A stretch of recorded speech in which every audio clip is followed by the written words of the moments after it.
Republic national news, Bharat की आवाज। अगर आपकी कोई नहीं सुनता तो हम बनेंगे आपकी आवाज। श्लोक देवी अहिल्याबाई होळकर की त्रिशताब्दी का ये वर्ष है। हमारे लिए आज की स्थिति में भी उनका चरित्र आदर्श के समान है।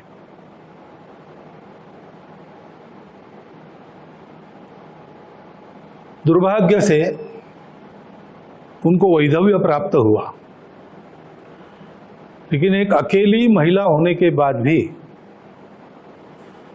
अपने बड़े राज्य को केवल संभालना नहीं, बड़ा करना, और केवल राज्य को बड़ा नहीं करना, तो उसको सुराज्य के नाते उसका कार्य वहन करना। राज्यकर्ता कैसा हो, इसका आदर्श वे है। उनके नाम के पीछे पुण्य श्लोक यह शब्द है। पुण्य श्लोक उस राज्यकर्ता को कहते हैं जो राज्यकर्ता अपनी प्रजा को सब प्रकार से अभावों से मुक्त करता है, दुख से मुक्त करता है, एक तरह से प्रजा के प्रति अपने कर्तव्य से पूर्ण हो जाता है। वास्तव में उस काल में हमारे यहाँ पर जो आदर्श राज्यकर्ता हो गए, उनमें से एक देवी अहिल्याबाई थी।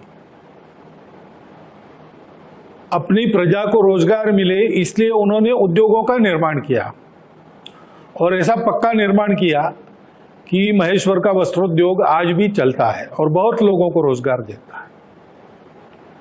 प्रजा के सभी अंगों की, जो दुर्बल थे, पिछड़े थे, उनकी भी उन्होंने चिंता की।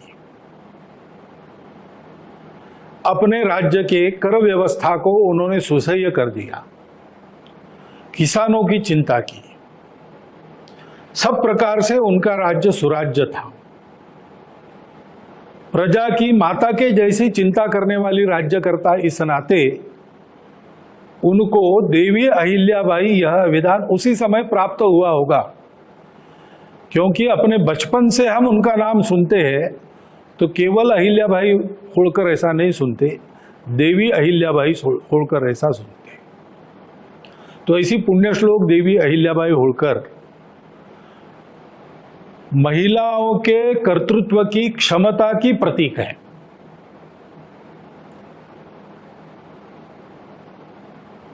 मातृशक्ति के सशक्तिकरण की बात आज हम करते हैं, लेकिन मातृशक्ति कितनी सशक्त है और क्या क्या कर सकती है, कैसे कर सकती है, इसका अनुकरण करने लायक आदर्श देवी अहिल्याबाई ने अपने जीवन से हम सब लोगों के सामने रखा है।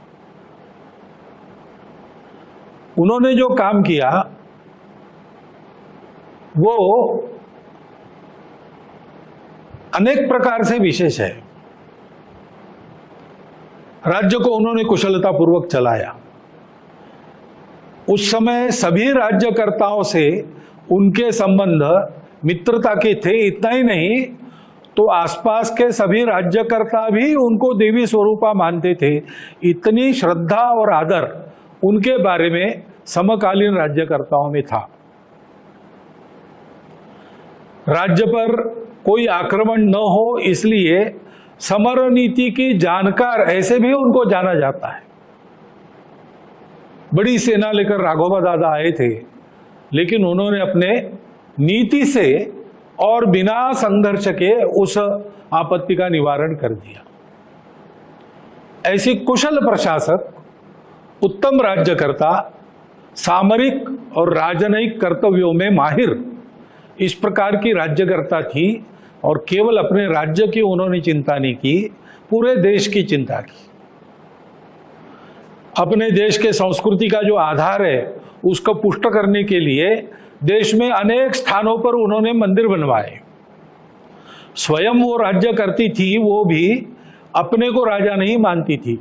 श्री शंकर कृपे करून ऐसा वो लिखती थी। श्री शंकर आज्ञा करून, शिव भगवान की आज्ञा से राज्य चला रही है, ऐसा उनका भाव था। और कई जगह उन्होंने मंदिर बनवाए, नदियों पर घाट बनवाए, धर्मशालाएं बनवाई। सारे भारत में ये उन्होंने किया। जो धर्म यात्राओं के मार्ग थे और व्यापारिक आने जाने के मार्ग थे, उन पर उन्होंने ये सारे काम किए ताकि पूर्ववत भारत के सारी जनता का आना जाना अपने सांस्कृतिक स्थलों में और अपने आजीविका के लिए सर्वत्र चलता रहे, एकात्मता बनती रहे, बढ़ती रहे। इतना दूर का विचार उन्होंने करके यह काम किया।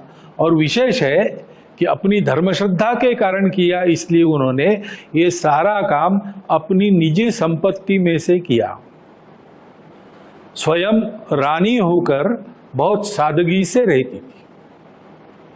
इस प्रकार प्रजा का पालन, राज्य का संचालन, राज्य की सुरक्षा, देश की एकात्मता, अखंडता, सामाजिक समरसता, सुशीलता और सादगी, इनका आदर्श रखने वाली एक महिला राज्यकर्ता, आदर्श महिला। इस प्रकार पुण्य श्लोक देवी अहिल्याबाई का चित्र हमारे सामने है। आज की हमारी स्थिति में भी हमारे लिए वो एक आदर्श है। उनका अनुकरण करने के लिए इस वर्ष भर उनका स्मरण करने का प्रयास सर्वत्र चलने वाला है।